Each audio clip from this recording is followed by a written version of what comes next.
Ela me olhava nos olhos e dizia: "Você não vai conseguir ficar com ele." E então arrancava os dedos dele com os dentes e me entregava.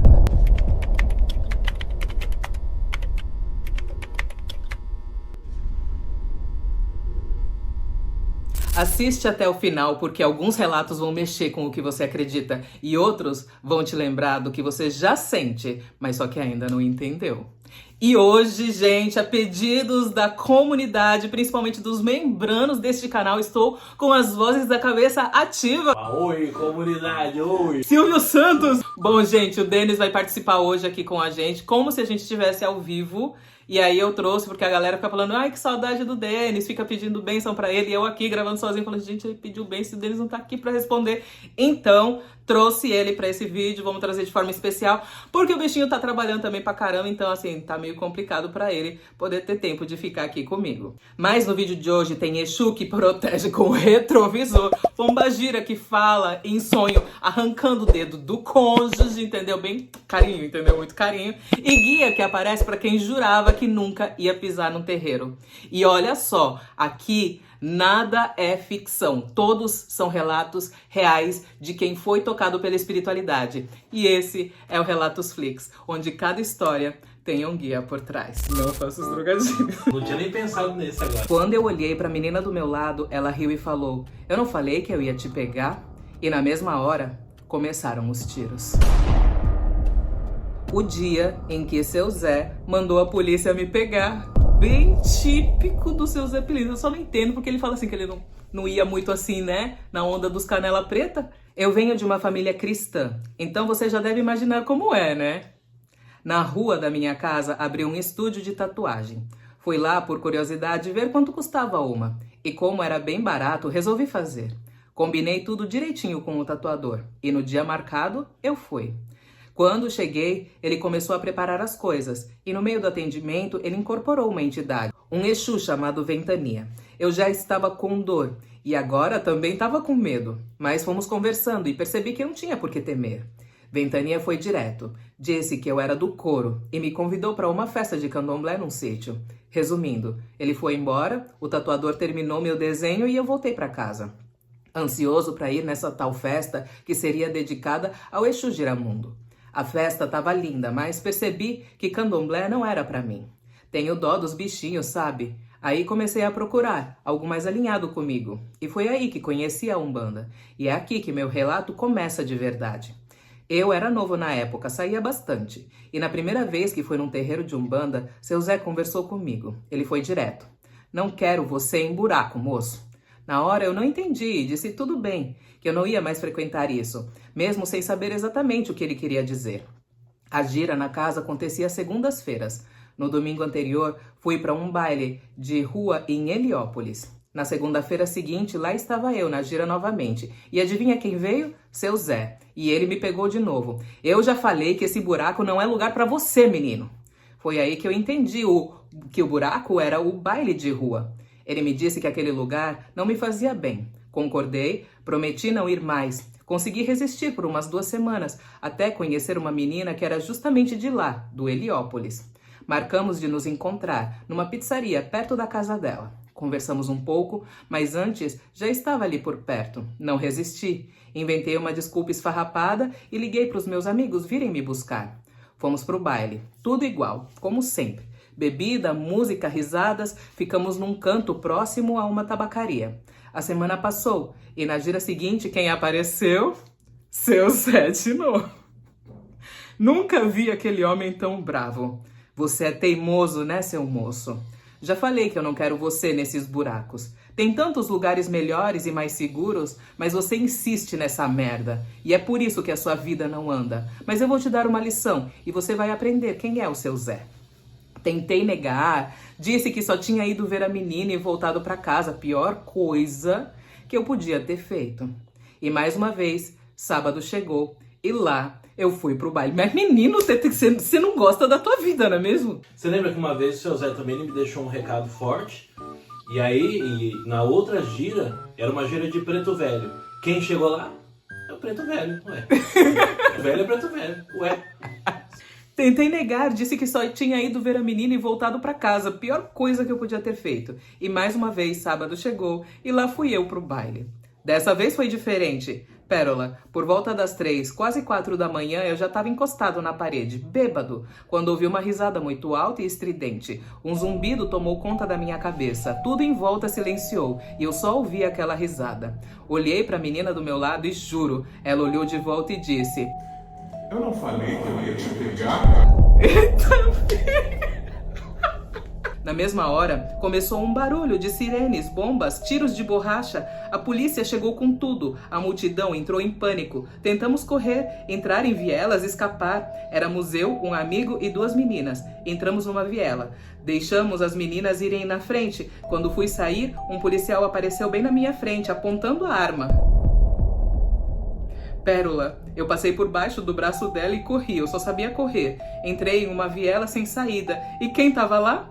A polícia. Foi aí que o castigo veio. Uma senhora deixou as meninas entrarem na casa dela, mas nós 2 não. Ele falou, entrei na viela e quem tava lá, já pensei, seu Zé. Ele falou, a polícia. Fala aí, você também achou que era o seu Zé que ia estar lá na viela? Falando, te avisei, seu moço, pra não vir. Foi aí que o castigo veio. Uma senhora deixou as meninas entrarem na casa dela, mas nós 2 não. Ali mesmo, naquela viela, eu tomei a pior surra da minha vida. Socos, tapas, enfim. Só eu e meu amigo apanhando o que era para umas 10 pessoas. Depois nos deixaram largados no chão. Nos levantamos, conseguimos pegar o primeiro ônibus e, por sorte, ele ia para o terminal. Combinamos de nunca contar essa história para ninguém. Cheguei em casa mudo, tomei banho e fui para a cama, segurando o choro por causa das dores. Nunca contei isso para ninguém da família, nem para o meu tio, que é policial. Guardo isso até hoje. Meses depois, minha vida estava um caos. Terminei meu relacionamento e resolvi voltar pro terreiro. Precisava de ajuda. Naquele dia era gira de baiano e o médium que recebia o seu Zé não estava. Ufa, pensei. A moça que anotava os nomes perguntou se eu tinha preferência de entidade e eu disse que não. Sentei e esperei, até que eu olho pro lado e quem entra? O médium que eu mais temia naquele momento. Ah, seu Zé não ia perder a oportunidade. Já pensei que fosse a polícia agora, porque tá confuso pra mim. Não demorou muito e seu Zé chegou, gargalhou alto e na frente de todo mundo apontou pra mim e disse: Eu não falei que ia te dar uma lição, seu moço? Isso foi pra tu aprender. Quando eu digo que não é lugar pra você, é porque não é. Você podia ter ido de arrasta. Que isso te sirva de aviso para virar homem, cumprir suas obrigações e levar a espiritualidade a sério. Eu chorei de soluçar. Ele me levou para conversar em particular e repetiu: Você tem caminho, mas precisa levar isso com respeito. A partir desse dia, eu nunca mais ouvi funk, só samba e pagode. Gente, qual que é o preconceito com os funk? Tem uns funk que é bom, cara. Eu só quero é ser... O problema não é o funk. Acho que o problema é alguns compositores, eu acho. Só vou em evento fechado, com um lugar para sentar. Entendi que espiritualidade é coisa séria. A pandemia veio e o terreiro fechou, e hoje estou procurando um novo lugar para desenvolver. Me desculpa se ficou longo. Não sei se você vai ler, mas obrigado por transformar minhas noites. Seus vídeos são como um curso. Aprendo muito com eles. E obrigado por desmistificar tudo. Obrigado por me ensinar a não engolir mais tudo calado. E obrigado por abrir a minha mente. Axé. Quando ele diz que agora ele só vai em ambiente fechado, tem lugar pra sentar, não é de tudo tão diferente do funk. Porque segundo diz na música, é lugar pra sentar e... Deixa pra lá, é melhor não dar continuidade. Né? Eu não entendi, mas tudo bem, vou fingir também. Senta. Ai, cara. Lugar pra sentar. Eu preferia não ter entendido. Cara, bem a cara do seu Zé, né? Fazer esse tipo de coisa aqui. Eu vejo o seu Zé fazendo isso, você consegue ver? Sim, é muito a cara dele. Sim, porque às vezes a pessoa fica falando assim, não, a entidade não faz isso pra provocar sua... Olha, nesse caso eu acho que pode ter tido um dedinho do seu Zé sim, pra ele dar um susto e tal. Ai, Pérola, mas aí isso quer dizer que a entidade é ruim.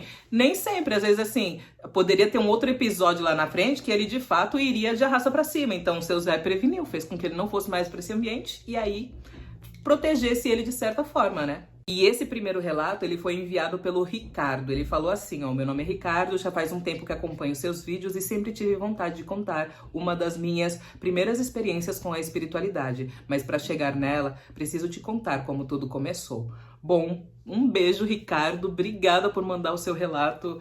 Eu amei, eu achei muito bom o seu relato. Eu só acho que você não deve ter achado bom, né? Porque ali a massagem foi um pouco intensiva, enfim. Mas, né, como foi seu Zé, quem sou eu pra julgar? Não julgo, não. Beijos, axé. Eu não lembrava dela na infância, mas hoje ela é minha esposa. E o pai dela, um pai de santo. E foi assim que a Umbanda me encontrou. A menina que eu não lembrava virou minha esposa e trouxe a Umbanda pra minha vida. Desde muito pequena percebo que tenho mediunidade. Sempre me senti observada, escutava vozes, sonhava com coisas que acabavam acontecendo. Mas ninguém na minha família me levava a sério, com exceção da minha avó paterna, já falecida. Ela sempre me incentivou a não ter medo, dizendo que aquilo era um dom. Como minha família sempre viveu de aluguel, mudamos muitas vezes de casa. Em uma dessas casas existia uma menina, só que curiosamente eu não me lembro dela naquela época. Apesar disso, frequentávamos os mesmos lugares e conhecíamos as mesmas pessoas. Já já você vai entender por que isso é importante. Com o tempo, conseguimos nossa casa própria. Minha mediunidade continuava ali, mas de forma mais intensa e descontrolada. Comecei então a buscar respostas por conta própria, pesquisando sobre o natural, tudo escondido da minha família. Meu pai sempre foi muito rígido e só permitia a religião evangélica por puro preconceito. Eu sentia muita energia que me sufocava por absorver tanto dos outros. Foi quando comecei a me benzer, e isso me fazia bem. Um tempo depois, tive que fazer uma apresentação na escola. E adivinha o tema, Pérola? Umbanda. Aproveitei para conversar com a minha vizinha, que era mãe de santo, a mesma com quem eu me benzia. Ela me disse que eu tinha uma mediunidade muito forte e que seria bom eu desenvolver. Sugeriu que eu procurasse uma casa espírita ou que eu fosse numa gira. Mas, como sempre, o meu pai não permitiu. Aos 17 anos, conheci uma menina pelo Facebook.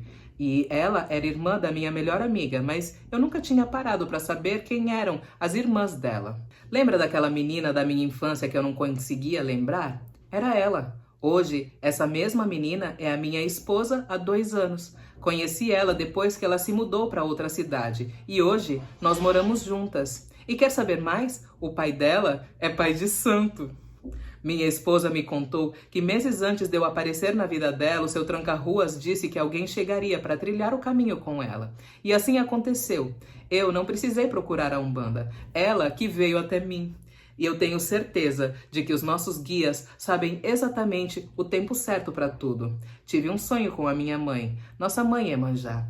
Ela me apresentou o meu caboclo e me disse com muito amor que eu não posso fugir de algo que é meu, que eles estão perto, cada vez mais próximos e que querem vir para poder ajudar.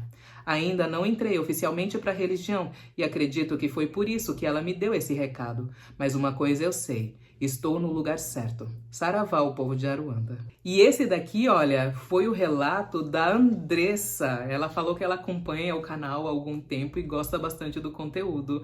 Um beijo, Andressa, obrigada pelo seu relato. E olha, de fato, né, se tivesse alguma vivência que alguém pudesse falar assim, olha, a Umbanda que me buscou, eu acho que é o seu relato mesmo, né? Porque, menina, assim, ó, tipo, parece que foram lá te buscar falando, ó, é pra cá, entendeu? Agora, enquanto todas as outras pessoas, elas que se dirigiam, né, à Umbanda. É impressionante, achei muito interessante. No meu foi a Umbanda que me buscou. É? Eu nasci na casa que só tinha um bandista, então antes de eu nascer, a Umbanda já me buscou. O Denis, ele era já um bandista antes de nascer mesmo, porque daí Minha avó, né, minha avó que fazia toda a macumba E lá. o seu tataravô? Meu bisavô. Bisavô. Né? Meu bisavô era da macumba também. Sim, a família inteira dele era macumba. Já dos partes de pai era mesa branca, né? É uma macumba light. Mexe com espírito. Não toca um tambor, mas tem um espírito, né? Mas enfim, amei o seu relato. Um beijo, Andressa, gratidão. Eu cresci ouvindo que guia era coisa do diabo, mas quando eu entrei no terreiro, era o homem dos meus sonhos. Ele olhou pra mim e disse, você ouviu o chamado. Sou evangélica, mas foi um guia que me salvou. Quando a fé é colocada à prova, é aí que os guias mostram do que eles são feitos. E às vezes a salvação vem da onde você jurava que você devia fugir. Eu nasci num lar evangélico, daqueles bem rígidos, onde tudo que não fosse da igreja era coisa do inimigo. Eu cresci ouvindo que guias espirituais eram demônios disfarçados, que médium eram pessoas possuídas e que até usar branco na sexta-feira era sinal de desvio espiritual. Mas a vida, ela tem as suas formas de ensinar. Tudo começou depois de que o meu pai faleceu. Foi um luto difícil. Minha mãe adoeceu e eu fiquei responsável por tudo. No meio desse caos, comecei a ter sonhos estranhos, sempre com o mesmo homem. Um senhor de terno branco charmoso, voz firme, olhar penetrante, mas com uma doçura que eu não sabia explicar. No sonho, ele nunca dizia o nome, só me chamava de filha e dizia que eu precisava voltar para mim. Eu acordava chorando sem entender nada, orava, jejuava, pedia a Deus para me proteger, mas o sonho voltava, sempre com ele, sempre com a mesma frase: filha, você já sabe, só precisa lembrar. Até que um dia, num momento de puro desespero, uma amiga da faculdade que sabia do meu sofrimento me levou escondida a um centro de umbanda. Eu fui sem contar para ninguém. Entrei com o coração apertado e o medo do inferno. Mas, quando aquela entidade entrou na gira, eu soube. Era ele. O homem dos meus sonhos, a mesma voz, o mesmo olhar. Ele se aproximou, sorriu e disse: finalmente, filha, você ouviu o chamado. Ah, tá pega! Será que era o seu Zé? Bom, vamos lá. Eu chorei, não de medo, mas de alívio, que não consigo explicar. Ele me falou coisas que ninguém sabia, tocou feridas que nem eu tinha coragem de olhar, e com todo o amor do mundo me disse: Deus não se limita aos seus muros, ele se revela onde a sua alma consegue escutar. Naquele dia, eu não deixei de acreditar em Deus, pelo contrário, eu entendi que Ele é maior do que tudo que me ensinaram. Hoje eu continuo lendo a Bíblia, continuo falando com Jesus, mas também ouço os guias, porque agora eu entendi. O amor é a linguagem que une todos os caminhos. Como ela é evangélica, aí o guia chegou na frente dela, olhou nos olhos e falou o seguinte: The King of the Power. Eu achei que ia falar isso aí. Vocês pediram comentário, gente, tô comentando, hein? Amei o seu relato, eu achei muito incrível, porque o fato que você narrou de ter vivido, assim, uma família muito rígida, né, nesse aspecto religioso, e aí você ter tido uma abertura tão grande, assim, na sua mente, quando teve essa exposição, muitas pessoas reagem de uma maneira diferente, né, elas pegam: ai meu Deus, é o demônio que tá tentando me induzir, tá tentando lavar a minha cabeça, e com você não, achei legal. Entendeu? Massa, obrigada por mandar o seu relato. Beijo, meu amor. Muito axé pra você. Ele não pediu pra gente vir com todo o axé? Agora vou mostrar pra ele como é. E aí, tudo virou de cabeça pra baixo. Ele pediu o axé e os guias vieram com tudo. Ainda estou em desenvolvimento com os meus guias. Não consegui me desenvolver completamente, pois não encontrei uma casa que realmente fosse boa pra eles. Às vezes penso, será que o problema sou eu? Ou será que são essas casas que não estão alinhadas com os meus guias? Tudo começou no ano passado. Eu estava em uma casa que misturava umbanda com candomblé. Eu tinha entrado há uns 2 ou 3 meses, até que ela entrou em recesso. Não lembro exatamente o motivo. Depois do recesso, entre o Natal e o Ano Novo, estava tudo aparentemente bem. Foi aí que fiz um padê para o meu Exu, Tranca-Rua das Almas, que é o meu Exu de frente. Eu estava devendo esse padê há muito tempo. Fiz com muito carinho e escrevi uma carta com os meus pedidos e, entre eles, pedi: me confirma se estou na casa certa, me ajuda no que for preciso e abre meus caminhos. E quando vocês vierem, que venham com todo o axé de vocês. Gravem isso. Quando a casa voltou de recesso, teve uma gira fechada só para os filhos, na linha da esquerda. Nesse dia, eu levei tudo o que as minhas entidades pediram. Inclusive, comprei uma taça e um cigarrete para minha pombagira, mesmo sem saber o nome dela. Nesse dia, fui de barriga vazia, mas como já tinha bebido em resenhas antes sem passar mal, achei que seria tranquilo. Eu conto ou você conta? Cantamos para os orixás, depois teve uma pausa, em que o pai de santo conversou com todos. Em seguida, cantamos para a dona da casa. Ela incorporou, teve outra conversa. E depois seguimos cantando para todos os guias, inclusive para o seu Tranca-Rua das Almas. Ele não desceu de imediato, mas depois de um tempo, ele veio. Vestiram ele com roupa, capa e cartola. Ele bebeu, fez o que precisava, conversou com uma pessoa e depois pediu para ir para dentro da casa dos Exus, onde subiu. Voltei para a roda e na mesma hora minha moça chegou. Foi a primeira vez que ela veio em terra. Eu ainda não sabia o nome dela, nem muitos detalhes. Deram a bebida e o cigarro para ela, mas ela não quis usar a taça nem o cigarrete que eu tinha comprado. Bebeu direto da garrafa e fumou um cigarro comum. Quando a Cambone perguntou se ela queria mais alguma coisa, ela respondeu que não. E então ela disse: ele não pediu pra gente vir com todo o axé? Agora eu vou mostrar pra ele como que é. Na hora eu pensei: ih, frito, frito. Mas foi loucura mesmo. A dona da casa cumprimentou ela e algum tempo depois, uma pessoa perguntou se meu malandro viria e ela respondeu que sim. Depois disso, ela subiu e quem veio foi o malandro das 7 encruzilhadas. Ele foi até o atabaque, pediu permissão para falar, alertou as pessoas ao redor sobre os perigos da festa da carne, Natal e Ano Novo e aconselhou todos a se resguardarem. Depois, chamou a dona da casa no canto e disse: "Tem algo ruim vindo aí." Ela respondeu que estavam preparados para o que viesse. Em seguida, ele foi sambar, se desequilibrou e caiu, levantou rápido e foi embora. Logo depois, eu comecei a passar mal e vomitei muito por estar de barriga vazia. Dormi um pouco e acordei por volta das 4 da manhã, sem entender nada. Fui embora para casa. Depois daquele dia, não consegui mais voltar àquela casa. Até tentei, mas era como se algo me bloqueasse. Meus guias ficaram lá, menos as roupas. Não conseguia mais acender vela, tomar banho de ervas e nem nada. Fiquei um bom tempo parado. Agora eu me pergunto, será que isso tudo aconteceu porque era para eu sair de lá? Ou será que foi por eu ter sido incrédulo? Quase 2 meses depois, as coisas começaram a voltar ao normal. Voltei a fazer minhas práticas espirituais e comecei a frequentar uma casa menor, com apenas 4 filhos, mas cheia de axé.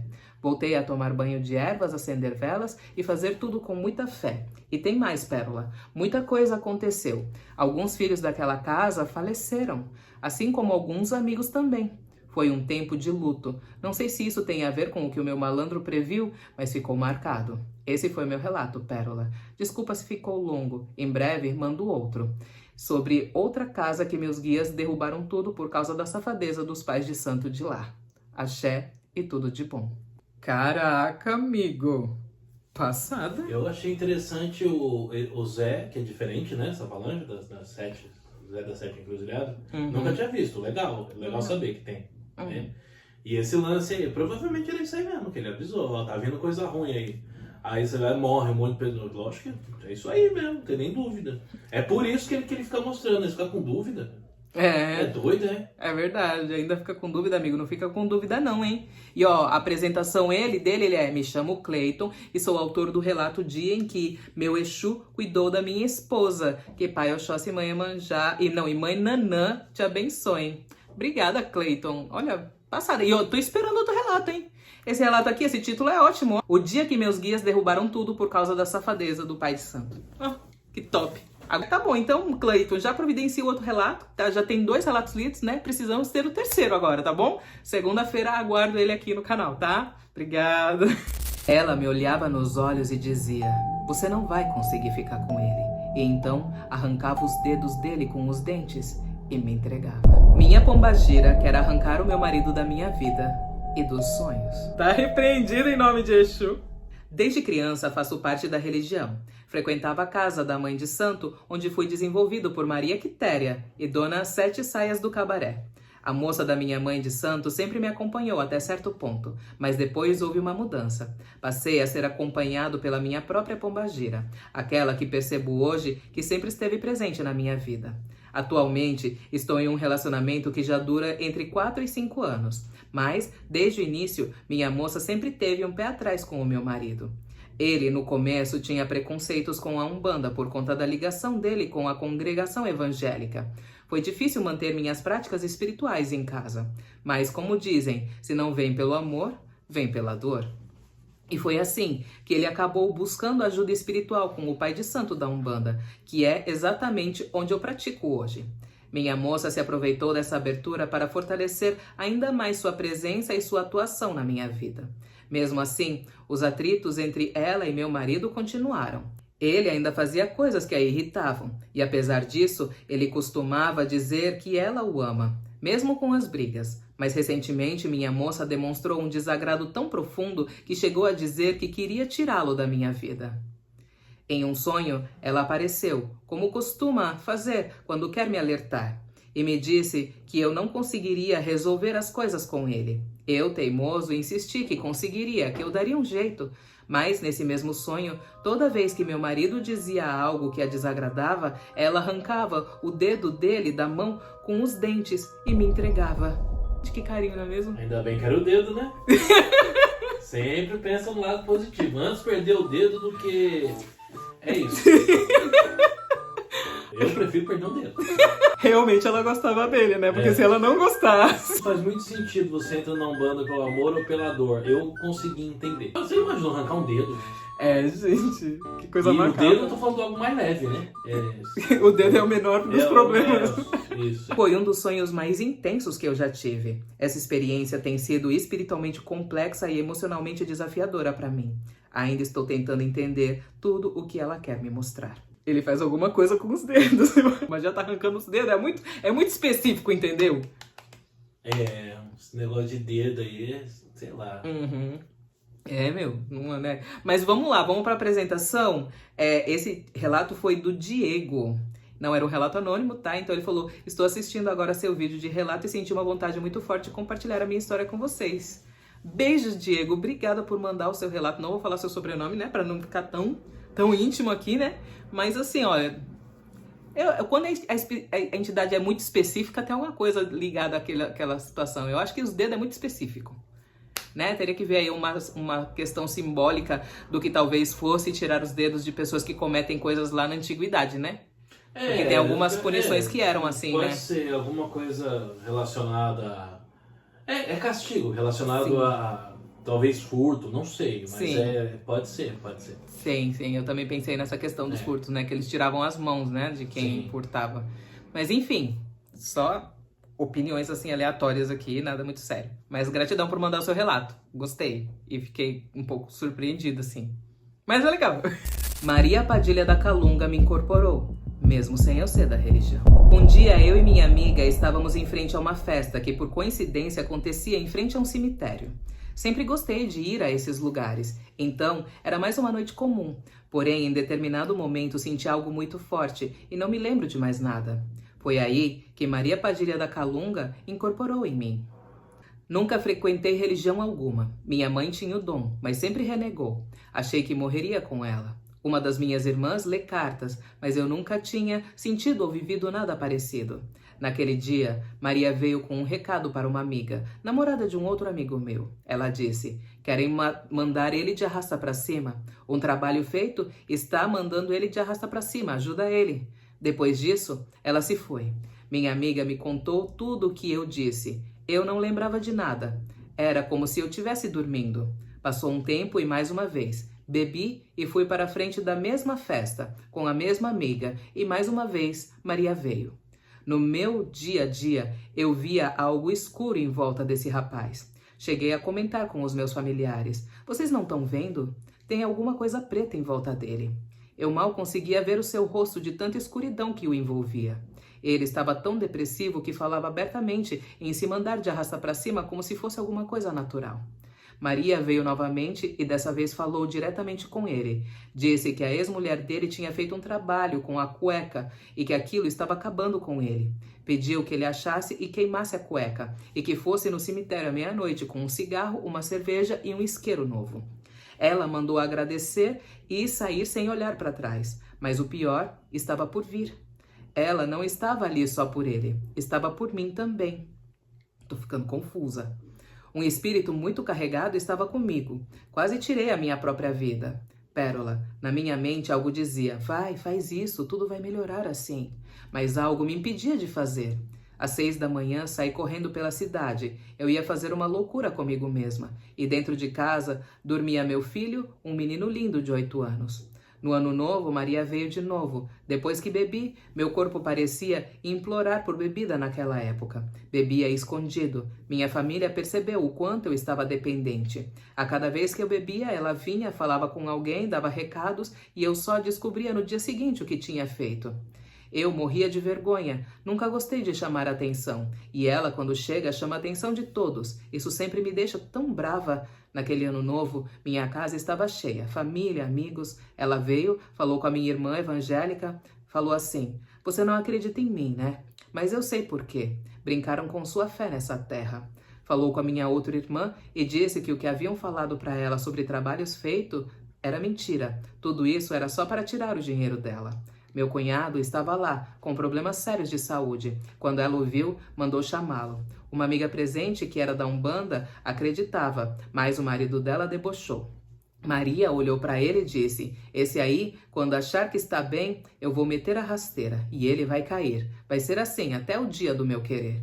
Trouxeram uma champanhe. Jéssica, odeio champanhe, mas ela tomou no bico, olhando para o rapaz que debochava, enquanto esperava meu cunhado chegar perto. Quando ele se aproximou, se arrepiou inteiro. Ela passou a mão em seu abdômen inchado e ele tremia, e ela disse: tentei. Se der certo, vocês vão saber logo logo. Pouco tempo depois, a cachorra do meu cunhado apareceu com problemas no abdômen. Era uma cachorrinha de raça, cuidada com todo amor, levada sempre ao veterinário. Mesmo assim, morreu com todos os tipos de problema naquela região. Minha irmã, esposa dele, entendeu e disse: ela trocou a vida da cachorra pela dele. Todos esses episódios aconteceram comigo inconsciente ou semiconsciente. Quem acredita ou não, não me importa. Até hoje Maria Padilha está comigo, mesmo dizendo que eu não sou seu cavalo. Meu cigano veio em sonho, mas não se apresentou. Nunca fui a um terreiro, nem até hoje. A pessoa que Maria colocou no meu caminho consegue vê-la atrás de mim. Como assim? Tô perdida, eu tô um pouco confusa com esse relato. Eu também. Parece que eu bebi. Não, em parte eu até consigo entender, tem parte que dá umas perdidas. E eu achei interessante o relato. Mas assim, ele tá. E a inteligência artificial passou nesse relato. Ela passou e arrumou. Não sei se. Corrigiu, né? Sim, a inteligência corrigiu. Não sei se ficou confuso até pra inteligência e se talvez tenha algo que tá complicado. Mas, enfim. A pessoa que Maria colocou no meu caminho consegue vê-la atrás de mim. Agora entendi. A pessoa que a Maria Padilha colocou no caminho dela consegue ver a Maria Padilha atrás dela. Sim.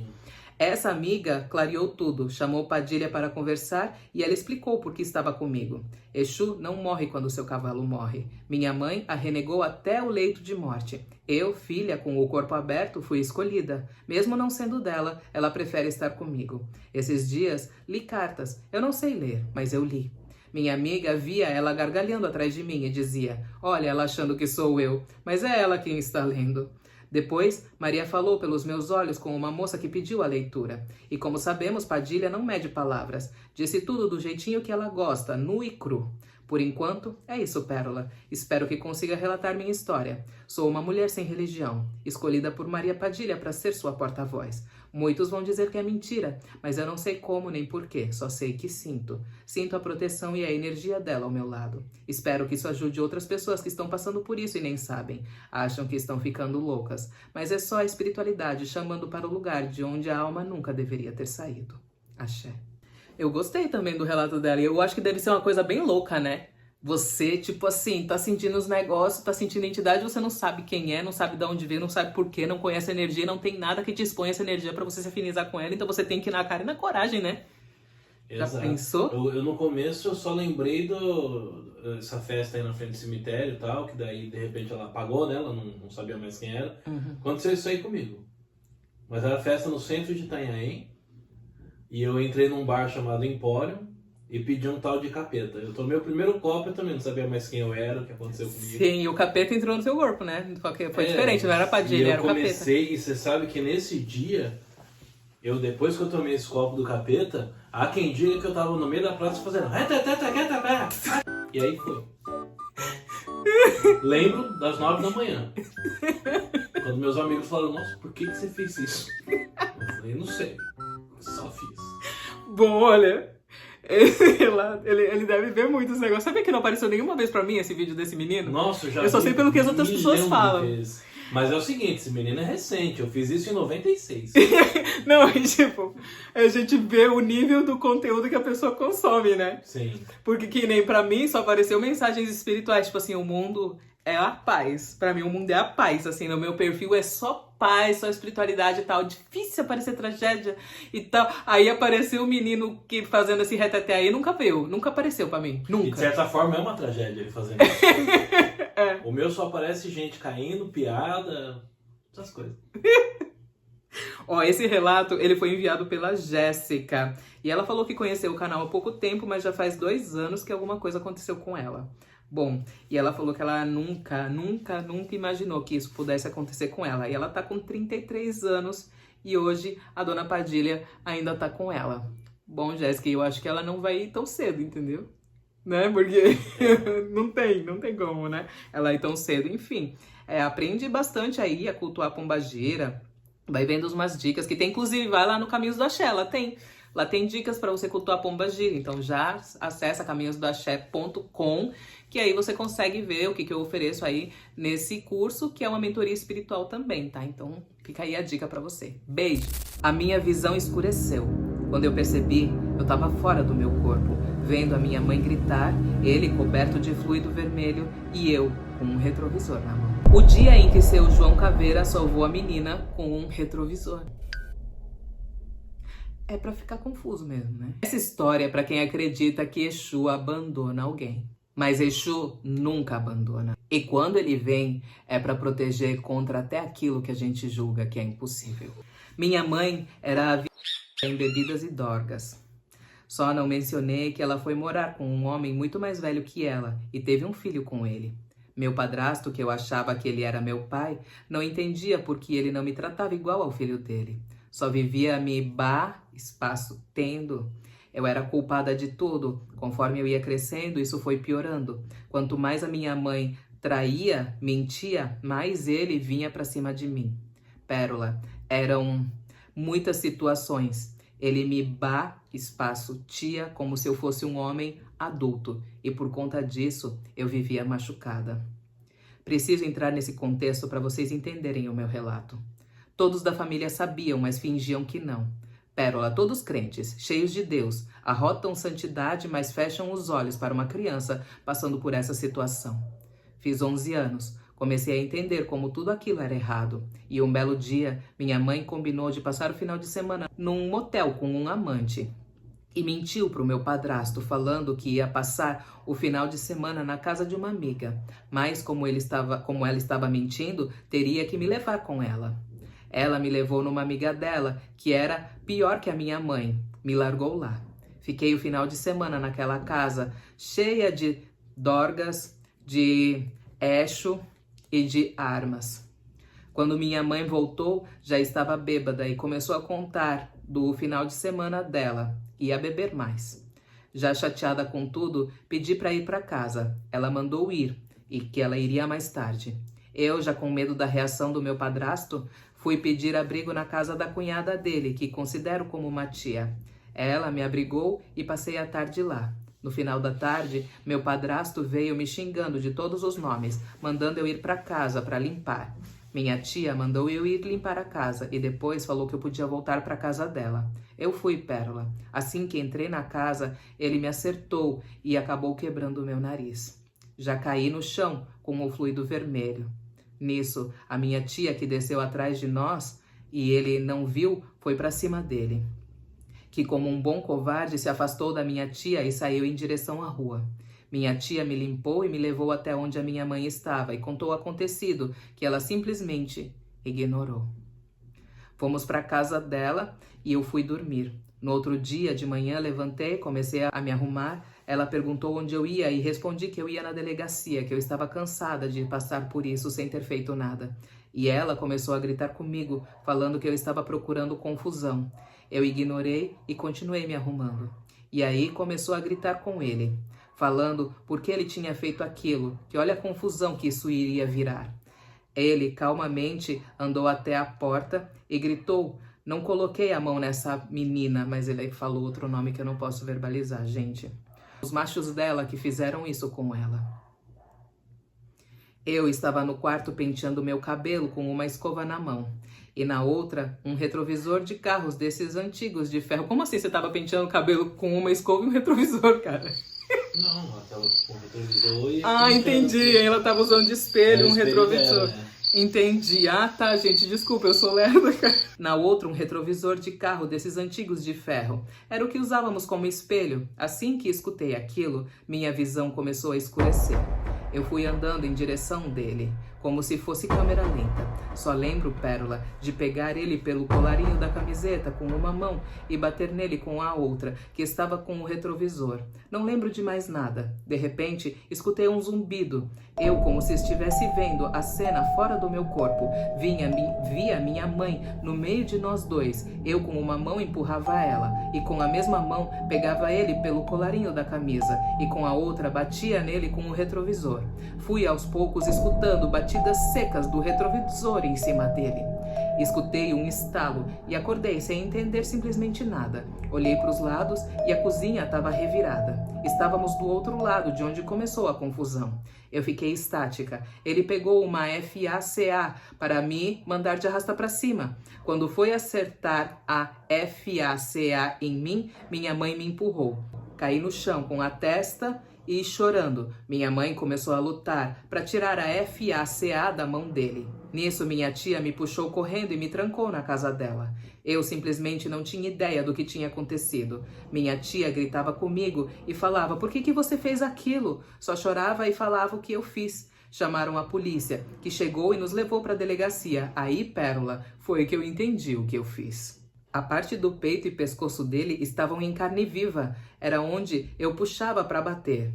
A cabeça estava cheia de calombo, os 2 olhos roxos, o nariz estourado, quebrou o dente. Eu tinha o corte da FACA na testa e nariz, que já estava machucado. Pérola, esse homem virou piada na delegacia. Ele é um homem grande, apanhou daquela forma de uma menininha pequena e magrela. Os policiais riam dele, pediam para ele contar a verdade, que ele apanhou de 5 caras, que era impossível uma menininha fazer aquilo. Quando ele confirmava que fui eu, os policiais falavam para minha mãe colocar no MMC, que ela falava que estava perdendo dinheiro. O que é MMC? Deve ser MMA. MMA, né? É luta, deve ser no MMA. Pérola, como sei que foi o seu João? Na minha primeira incorporação de Exu no centro, ele me mostrou que não era a primeira vez que eu tinha incorporado ele, com as imagens e falando. Aí então ele mostrava as imagens na cabeça dela e ia falando, né, que aquela não era a primeira incorporação. Mas eu tinha que contar que quando eu não tinha ninguém para me defender, esse homem maravilhoso foi o único que lutou por aquela menina que não tinha ninguém. Aí a minha vida começou a ter outros caminhos. Laroie, seu João Caveira. Eu não sei nem se dá pra entender o relato, porque eu cortei tantas palavras que ela falou aqui no meio, gente. Eu cortei muitas palavras, tá? Eu fui falando, essa aqui não vai. Eu acho que dá, e eu deixo... Geralmente, você sabe, eu sempre gostei de artes marciais. Eu tenho algumas coisas, equipamentos pra luta em casa, né? A gente sabe, Pérola também luta, né? Pra quem não sabe, é só ir com graça, né? Pra cima pra ver. E você sabe que eu nunca tive um retrovisor. Talvez tô pensando em comprar e deixar um ali também. Daqueles antigos, mais pesados, né? Porque você viu que fez um estrago. Eu vou aderir, viu? Quem comenta o nome dela mesmo não falou, né? É Priscila. Valeu, Priscila. Vou comprar um retrovisor também que achei interessante. E a Priscila, ela é membrana do canal, então se membrane também, que aí você pode mandar o relato pelo WhatsApp. Inclusive, Priscila, perdão, tá? O Denis tinha mandado o relato pra mim, sim, mas fui eu que não vi na loucura dos meus atendimentos. Obrigada, viu, Priscila? Perdão e obrigada pela paciência, viu? E eu sinto muito por tudo isso que você passou.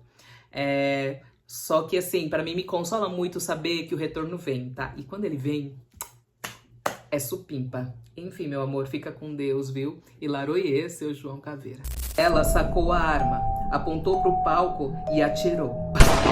Maria Mulambo caiu morta. Mas ninguém imaginava o final dessa história. Maria Farrapo, a pombagira que mandou de arrasta pra cima Mulambo e virou sua aliada. Maria Farrapo é uma entidade debochada, de humor ácido e comportamento nada convencional. Sua história é marcada por dor, revolta, ousadia e poder. Madalena era uma moça ingênua, filha de camponeses muito pobres do norte. Cresceu num lar onde a violência era constante. O pai ia contra a mãe, que era tratada como uma escrava. Servia para limpar, cozinhar e parir apenas. Ainda menina, Madalena aprendeu que para os homens a mulher era inferior, e isso a enchia de fúria. Aos 15 anos, foi dada em casamento a um velho rico da cidade, que a desejava por sua beleza. Mas por trás da face angelical, Madalena escondia um temperamento forte. Ela não era dócil como parecia. O velho tinha um filho já adulto, que se indignou ao ter como madrasta uma moça mais jovem que ele. A princípio, ele e Madalena se detestavam, mas acabaram fazendo um pacto. O rapaz queria o pai morto e prometeu dividir a herança com ela. Madalena aceitou. Depois de anos ao lado do velho, tomou coragem e o fez dormir para sempre. Os dois ficaram ricos. Ela pegou sua parte e foi embora para o sul, onde comprou o casarão e tentou viver como uma dama da alta sociedade, mas foi rejeitada. Não era refinada e nem educada o suficiente para a nobreza. Foi então que ela encontrou acolhimento entre os marginalizados, as prostes, os malandros e os contrabandistas, e ali se sentiu em casa. O dinheiro, no entanto, foi acabando. Madalena se recusava a voltar à miséria. Uniu-se com um homem conhecido como Pinga Fogo, um contrabandista ousado que conseguia de tudo. Assaltava navios, burlava impostos, trazia mercadorias da Europa.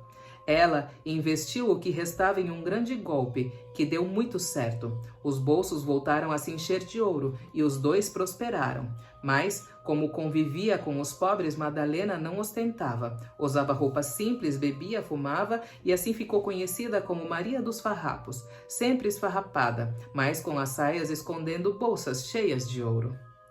Com o tempo, ela e Pinga Fogo se apaixonaram e passaram a viver como marido e mulher. Mas ele era mulherengo e ela extremamente ciumenta. Sempre que uma moça se aproximava dele, Madalena dava um jeito de fazê-la desaparecer. Pinga Fogo a amava, mas começou a se sufocar com o ciúme doentio. Um dia, foi embora e rompeu a sociedade. Farrapo enlouqueceu, correu atrás dele, certa de que havia outra mulher, e havia. Encontrou Pinga Fogo num cabaré, nos braços de uma belíssima morena. Mas não era qualquer mulher, era Maria Mulambo. A guerra estava declarada. Farrapo e Mulambo eram grandes nomes da malandragem. A rivalidade virou sangue. Seus capangas morriam nas ruas. Madalena estava perdendo. Mulambo era poderosa demais. Foi então que ela decidiu fazer justiça com as próprias mãos. Vestiu-se como uma rainha, se maquiou, se perfumou, ninguém a reconheceria assim. Entrou no cabaré favorito de Mulambo, na noite da festa. Todos pensaram que era uma proste nova da casa. No meio da multidão, viu Mulambo cantando no palco, como sempre fazia quando já estava com a cara cheia de cachaça. Farrapo esperou o momento certo, sacou a garrucha escondida sob a saia e... O salão silenciou. Era gente da noite. Todos sabiam reconhecer aquele som. Mulambo caiu do palco. O fluido vermelho se espalhou ao redor. Farrapo a havia mandado de arrasta para cima. Saiu dali rindo, vitoriosa por ter vencido sua maior rival. No dia seguinte, foi até o porto procurar Pinga Fogo e encontrou ele chorando, abraçado ao vestido vermelho de Mulambo. E aquilo a enlouqueceu. Ele amava Maria Mulambo. Até morta, Mulambo ainda a afrontava. Dominada pela fúria, Farrapo pegou o punhal e também mandou de arrasta aquele homem que ela mais amou. Ele, mergulhado na dor, nem reagiu. Depois disso, a vida perdeu sentido para Farrapo. Ela tentou seguir, mas se afundou na bebida e acabou morrendo sozinha. Mas a história não termina aí. Do outro lado, reencontrou Maria Mulambo, e Mulambo, com sua grandeza, a perdoou. Mais do que isso, a acolheu e a ajudou. Hoje, Maria Farrapo é pombagira da falange das donas Mulambos, uma das suas aliadas mais fiéis. Farrapo é poderosa, mas continua louca. Saravá, Maria Farrapo. Cuidado, viu? Ela continua louca. Caraca, gente, que relatos são esses, gente? Os relatos mais tensos. Eu nem sei se eu vou conseguir direito, porque tem várias palavras que teoricamente não poderia falar, né? Cara. E esse é o relato das entidades mesmo, do coisa que aconteceu mesmo, né? Bacana, achei legal pra caramba isso aí, muito bom. Eu achei. Não dá nem pra fazer piada que eu tenho medo. Isso aí não. Gente, tops esses relatos. Obrigado a quem mandou. Deixa eu ver se tem apresentação. Não tem apresentação esse relato, gente. A pessoa que mandou não colocou a apresentação. Enfim, muito obrigada por ter mandado o seu relato. Muito axé pra você. E um beijo. Se alguma dessas histórias falou com você, não ignora isso. Comenta aqui qual guia que você sente perto de você e compartilha com quem também já sentiu que não tá sozinho. Se você quiser mandar o seu próprio relato, o link tá aqui na descrição. Axé, meu povo! Até o próximo Relatos Flix.